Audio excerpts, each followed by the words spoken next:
வணக்கம் friends, welcome to Dakshata சமையல். இன்றைக்கி வீடியோவில் நம்ம ஒரு paleo recipe palak egg bhurji தாங்க பார்க்க போகிறோம். வாங்க அது எப்படி செய்யுதுன்னு வீடியோக்குள்ளே போய் பார்க்கலாம். நான் ஏற்கனவே நிறைய பேலியோ ரெசிபிஸ் எல்லாம் அப்லோட் பண்ணியிருக்கேங்க. ப்ளேலிஸ்ட்டில் போய் செக் பண்ணி பாருங்கள், இன்னும் நிறைய வீடியோஸ் கிடைக்கும். நான் கீழே டிஸ்கிரிப்ஷன் பாக்ஸ்லேயும் லிங்க் கொடுக்குறேங்க பேலியோ ரெசிபிஸ் பற்றி.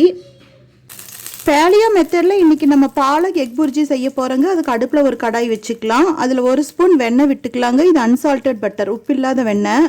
அப்படி வெண்ணெய் பிடிக்காதவங்க இந்த வெண்ணெய்க்கு பதிலாக கோகோனட் ஆயில், தேங்காய் எண்ணெய் ரீப்ளேஸ் பண்ணிக்கலாங்க. இது பேலியோ மெத்தட்ங்கிறதுனால நம்ம ஆர்டினரி ஆயில் எதுவும் சேர்த்த போகிறது இல்லைங்க. பாருங்கள், நம்மளுக்கு வெண்ணெய் உருகிருச்சு. ஒரு பெரிய வெங்காயம் கட் பண்ணியிருக்கேங்க. ரொம்ப பொடியை கட் பண்ணியிருக்கக்கூடாதுங்க, ஓரளவுக்கு ஸ்லைஸாக கட் பண்ணிக்கணும். அது சேர்த்திக்கலாங்க. 2 பச்சை மிளகாய் சேர்த்திக்கலாங்க.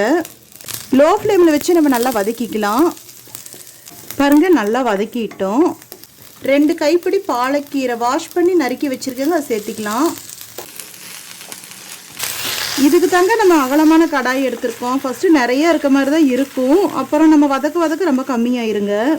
லோ ஃப்ளேமில் வச்சு நல்லா வதக்கிட்டே இருக்கலாங்க. இன்றைக்கி ஒரு மெயின் டிப்ஸ் என்னென்னா, கீரையை நறுக்கிட்டு வாஷ் பண்ணக்கூடாதுங்க. நம்ம வாஷ் பண்ணிட்டு தான் நறுக்கணும், இல்லாட்டி அதோட சத்துக்கள் எல்லாம் வெளியே போயிடும். நம்ம வதக்கவே இந்த கீரையிலேருந்து தண்ணி விடும், அதுலேயே இந்த கீரை வெந்துருங்க.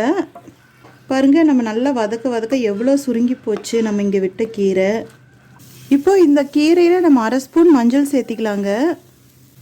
நல்லா வதக்கிக்கலாம்.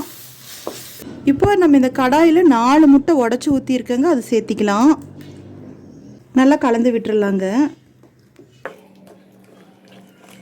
இப்போ நம்ம இந்த முட்டை கலவையில் சாதாரண உப்பு சேர்த்தக்கூடாதுங்க. ஹிமாலயன் ராக் சால்ட், இந்த உப்புன்னு சொல்லுவாங்க, அதுதாங்க நம்ம 1/2 ஸ்பூன் சேர்த்திக்கணும். 1/2 ஸ்பூன் வரமிளகா பவுடர் எல்லாமே சேர்த்து நம்ம லோ ஃப்ளேமில் நல்லா மிக்ஸ் பண்ணி விட்டுக்கலாங்க. நம்ம இந்த கீரைக்கு தண்ணியெல்லாம் விட்டு வேக வைக்க போகிறது இல்லைங்க. இந்த முட்டையோட ஈரத்தன்மையே போதும் இந்த கீரை வேகிறதுக்கு. நல்லா வதக்கிட்டே இருக்கலாங்க. கொஞ்ச நேரத்தில் நல்லா கெட்டிப்பட்டுரும்.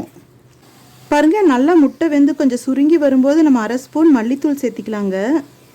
நல்லா மிக்ஸ் பண்ணி விட்டுடலாம். பாருங்கள், நம்ம கிளற நல்லா கெட்டியாக வந்துட்டுருக்கு. ஒரு மெயின் டிப்ஸுங்க, இந்த ரெசிபிக்கு நம்ம பாலக்கீரையே சேர்த்தணும்னு இல்லைங்க, சுக்குட்டிக்கீரையும் நம்ம ஆட் பண்ணிக்கலாம். சுக்குட்டிக்கீரை ஆட் பண்ணுறது வந்து கொஞ்சமாக நம்ம தண்ணி விட்டு வேக வைக்கணுங்க. நல்லா வணக்குனது போதும், கெட்டியாயிருச்சு. இப்போ நம்ம இந்த ஸ்டேஜில் அடுப்பு ஆஃப் பண்ணிடலாம்.